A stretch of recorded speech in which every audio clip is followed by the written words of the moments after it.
Kuya Rafael, maraming salamat dahil ginamot mo yung anak ko. Actually, hindi lang ito isang beses na ginamot mo yung anak ko.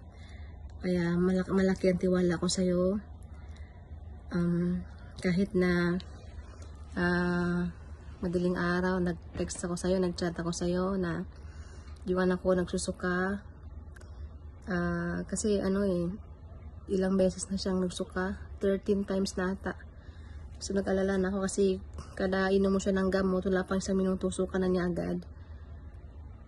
Wala akong ibang choice kasi ayoko naman siyang pa-hospital kasi malaking pira yon pag i-admit admit ko yung anak ko. So buti na lang dyan si kuya, sinat ko siya ng madaling araw, alas 2 ata yun. Pero hindi niya nabasa ang message ko kasi tulog na. Siguro mga umaga nabasa mo yung message ko, kuya. Thank you dahil nagamot mo na yung anak ko. Hindi ka na dalawang isip na gamutin yung anak ko kahit nasa malayo ka, kahit nasa Leyte ka. Ginamot mo pa rin siya. Asawa ng Diyos, gumaling naman. Maraming salamat, kuya.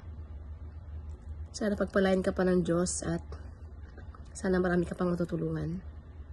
Thank you.